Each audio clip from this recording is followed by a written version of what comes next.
This is how we're getting started here at home in Nigeria, where annual inflation rate accelerated for the ninth straight month to 21.09% in the month of October from 20.77% in September. It was the highest reading since September of 2005, even after a recent 150 basis point rate hike by the central bank. For more on these latest inflation figures, we're joined now by Obele, Chief Economist at Streetnomics. Thank you, Obele, for joining us on the show this afternoon. What do you make of the inflation numbers? Any surprise to the upside? Well, thank you so much for having me, Bosin. I would be surprised if anyone is surprised, if any key decision maker is also surprised. That's because we anticipated it and expected that it was going to come this high or going to hit this high. There are key drivers that are, reinforcing these numbers, and interest rates are not enough, to deal with the nature or the construct of inflation that we are currently faced with right now in the Nigerian economy. I think it's time to look for critical pathways through which we could reduce the impact of inflation as the average Nigerian is getting poorer on a month-to-month. Interesting what the key drivers are. What's changed in the key drivers of inflation in Nigeria? What has changed over the last couple of months in which we've seen this upward trajectory on a steady basis, like you're climbing a ladder? Yes, I mean, there's been a fairly gross mismanagement of the Nigerian economy beat. Also to state that there are key conversations around geopolitics. I mean, the Russian-Ukraine war and how that has impacted on energy prices. There are called climate change conversations and how that has impacted us more recently in the flood crisis that we've had. I mean, a lot of persons will say, oh, that's flood. We expect to see that impact in the coming months. But it's going to hit on what we term as artificial scarcity, in terms of inventory stock and all of those dynamics as it were. There are also big questions, on COVID-19 recovery and how much have we really recovered as per broken supply chain economics and how that has transferred costs, to the average Nigerian. And much more recently this year in the Nigerian economy, there were a series of fuel scarcity, there were a series of worsening exchange rates. I mean, between September to October, the naira worsened almost to 65 naira on a daily basis in the black market. These are core socioeconomic or structural constructs that has fed deeply into our inflationary numbers, and it's so unfair that it hits heavily on food inflation, and it penetrates through energy prices and other key things that the average Nigerian needs, to just navigate, or live life on a day-to-day basis. As a result, I mean, disposable incomes are shrinking, and the average Nigerian is worse off. And this whole narrative is sort of bringing a new wave of what we term as a poverty trap, because people cannot aspire to do more with the monies or the income that they have, even if they earn more, because they are trapped trying to get by on a daily basis due to increased cost centers on their lives, as it were. Even the same for doing business, yeah. Again, but do you expect the central bank to raise rates in about a week from now, the final monetary policy meeting for 2022? So if you sum up our inflation trajectory so far this year, if you crunch all of them together, or put together about 400 basis points so far in terms of a policy rate hike by the central bank, where does that leave you for the year 2022? Yes, thank you so much, Bosin. So like I mentioned earlier when I kickstarted, the construct of the inflation we are dealing with today is non-monetary.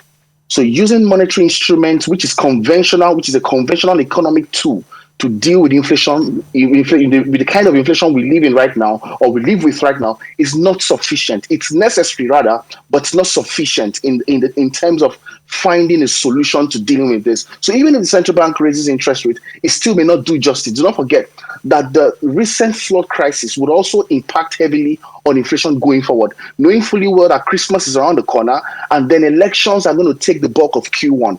All of these pre-election economics or the series of these events will shape the cost of living crisis further down the line for the average Nigerian. All right, so it's about thinking more around what solutions can we put together as a cluster solution approach, to dealing with the inflationary menace. And right now, more than ever before, it's high time we began to use more structural reform-led solutions to dealing with our inflationary challenges than just policy, and again, than just monetary policies like interest rates. So what do we do? We've got the fiscal and you got the monetary. So we say it's not a monetary issue. So why do we deal with it on a fiscal space? Everybody's talking about demand side of the problem in terms of yes, it's demand side of FX management. No, anytime we talk about, anytime anybody talk about it, say, oh, it's the central bank. So I'm beginning to wonder that are we shying away at this point from laying the responsibility to say, look, where the structural issue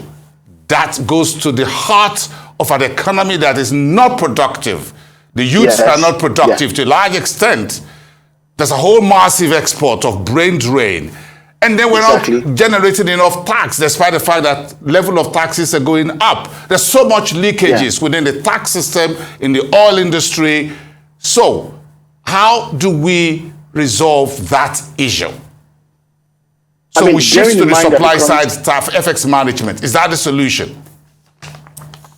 Well, it's part of the solution. I mean, part of the service sector makes almost 57 to 60% of the Nigerian economy. But right now, Nigeria has no constructive or strategic service sector policy, national service sector policy. The sector is still largely disorganized and largely informal within the context of things, all right? So, I mean, there is a lot more we can do around organizing our markets enough to position on the supply side.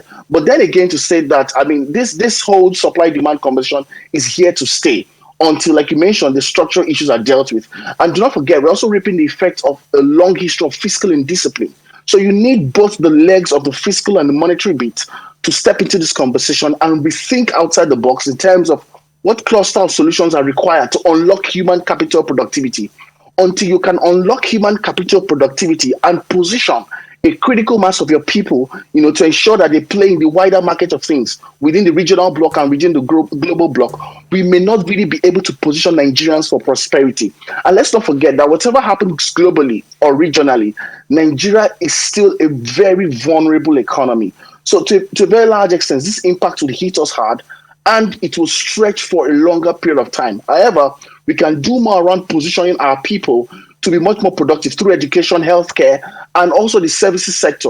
All right. And also it's critical for me to state that you have the non-oil sector block, which has been performing very well, even way much more than the oil sector, in terms of revenue. I mean, added close to almost 1.1 trillion naira, much more than the oil sector revenue share in the first half of 2022. So there's a lot more we can do, but the language, the concerns, the interest, I mean, the elections are around the corner. So it's more around political correctness than what is really of priority to drive down inflation or to encourage a productive economy base, to scale competitiveness and the likes. And these are my concerns.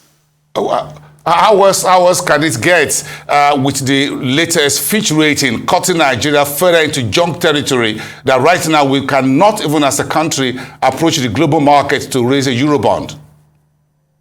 I mean, it's going to get worse because a series of policy have reflected this already. I mean, we're still dealing with the flood issues in Nigeria. That's going to lead to some form of real scarcity of food and some form of artificial scarcity of food. I mean, a lot of suppliers right now will begin to increase the price of inventory stock, with the hope and concerns that supply will be further disrupted because the farms and the farmlands are flooded. That's a big concern. And Christmas is around the corner, elections around the corner. Now, with the elections also come some form of events that may shape cost of living and doing business, as it were. The uncertainty it comes with, plus the Naira redesign, which is also another demand-supply conversation in itself, may further reinforce inflation, to perform worse off, for it down the line on the first Q1 2023 and the like. So it's likelihood that there's going to be a further increase in these rates. But my concern is for the average Nigerian who is faced with an increasing potential of a poverty trap and also faced with the cost of living crisis to have to deal with on a daily basis. I think that Nigeria needs to act right now, and we are in the stage of emergency in terms of thinking through on structural-based, not policy-based reforms only. Policies will only patch the problems. It won't fix the problems. The problems are largely structural, and we need to rethink beyond interest rates, looking for a much more collective approach to dealing with the conversations and which will drive heavily on productivity as well. Very, very interesting conversation with you so much on the latest inflation and the macro economics behind the dynamics behind inflation, the economy itself, and where we're all heading. Thank you so much, Gospel Obele, Chief Economist at Streetronomics. We appreciate your time this afternoon on this latest inflation data.